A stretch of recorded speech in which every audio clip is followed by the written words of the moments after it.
So here's a video about how I create my figure bases.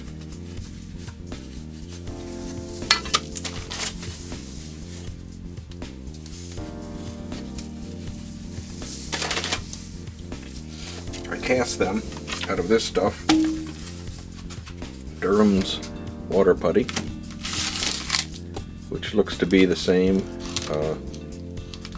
artwork that they've been using since 1962. And the molds I made myself. This is a type of latex rubber that you can find either from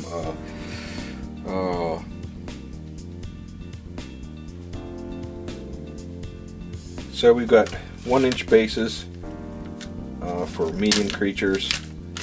There's some 2-inch bases for large creatures, and these are also 1-inch bases. These actually might be 3/4.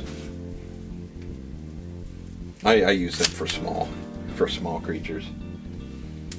So what I'm going to do is, in order to make these, of course, I made some masters. I 3D printed this set. I made this set out of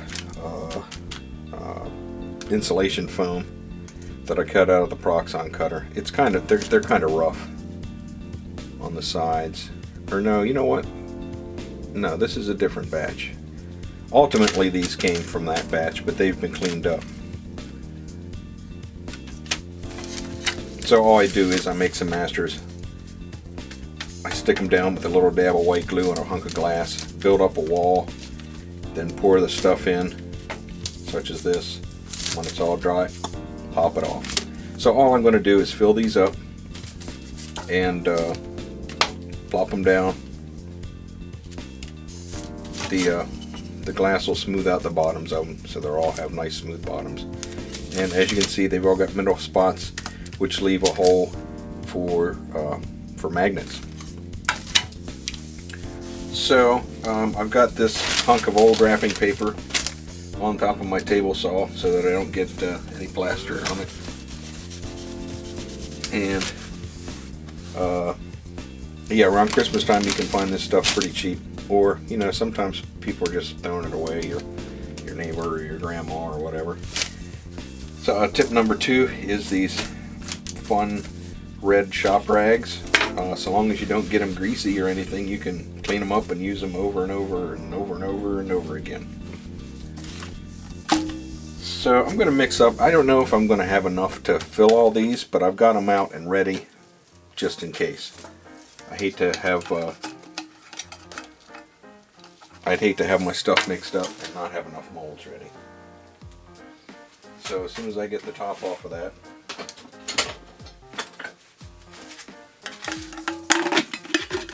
so I think this is 3-to-1. 3 parts of powder to 1 part of water. And I've already got a cup in there. I'm going to do 3 of these.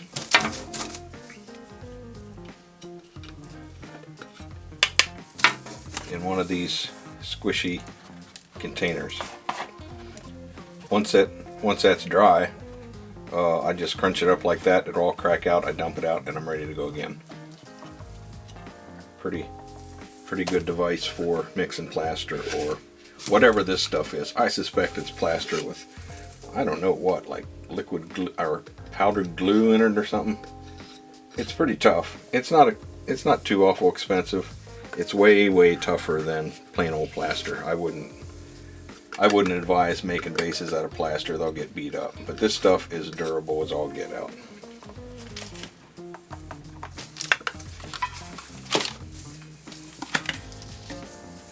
And okay, so that was 3 of those, and I'm going to put in 1 of those of water.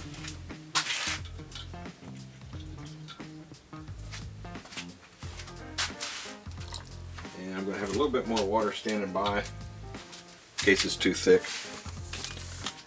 Hopefully it's not too runny, because I've run into making giant messes when it's too runny. Also, I'm going to spray in a bit of this. It's Arid Deep Flex. It's a mold.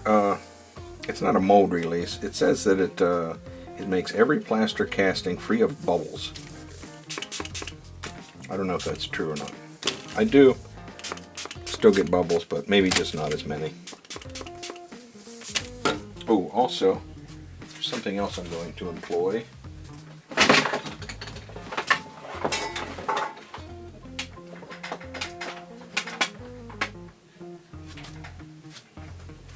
Which is this small vibrating table.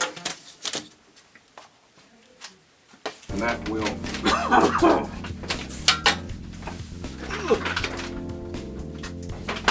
will squish out more bubbles.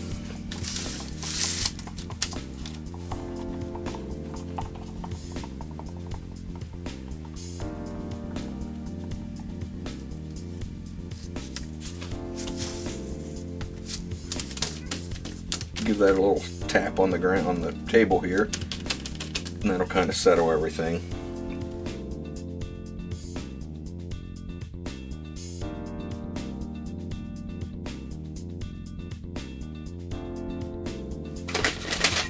And we put a little bit more in there, in that one. So that brings all the bubbles to the top, and then we'll put it on the glass. Squidge it around some until you can see it's pretty thin around the edges. And then we'll flip that over, and this one will fit on there as well, so we'll pour this one next.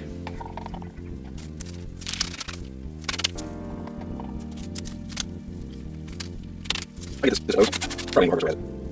I got this pretty close.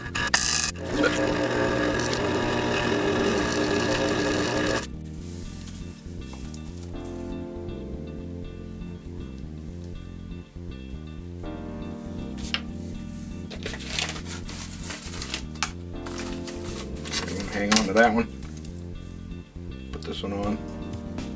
Squidge it. This back and forth pushes all the excess to the sides. And then we flip it over. And that's set to dry. So this one comes to the counter, you know,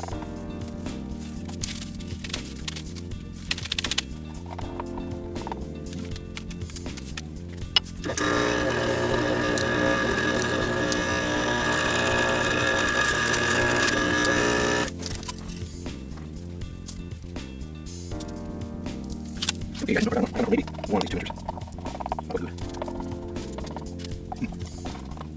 Let me get hold off.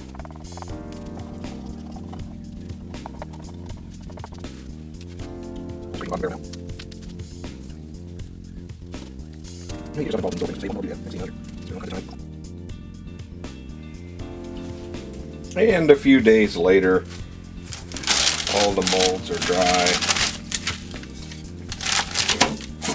Here's the silicone cup.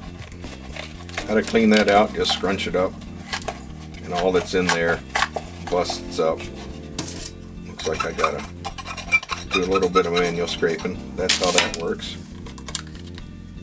So there's our 2-inch base.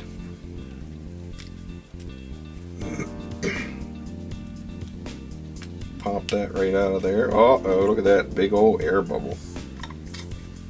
That's to be expected considering how we were scraping the bottom of the barrel to get that one. And that's it. You know what? When I put a figure on there, I'm going to be filling all that in with rubble and whatnot, so that's still a usable base. Here's the 1-inchers. If you'll notice, these are still darker. They are cool to the touch. They're still damp. So inside of the mold, they won't dry too well. You got to get them out of there. You got to get them out into the fresh air.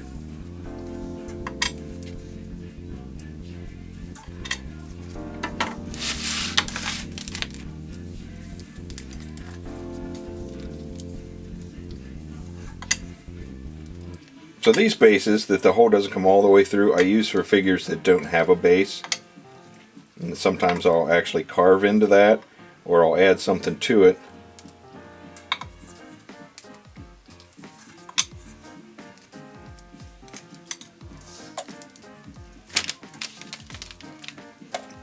Whereas those that already have a base will easily cover up that hole.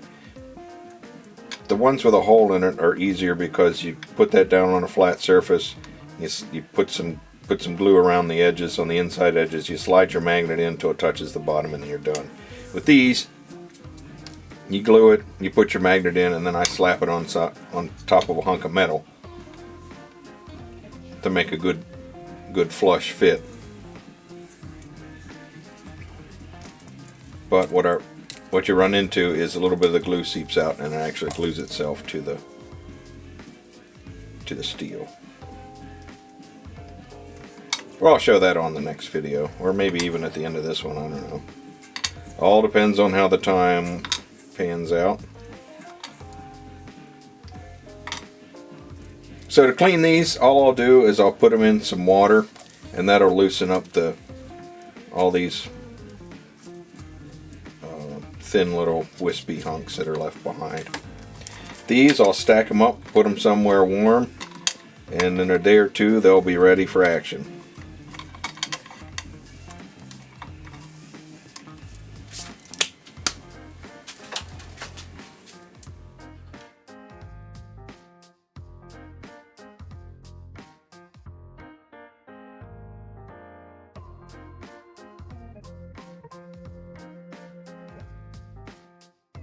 Party!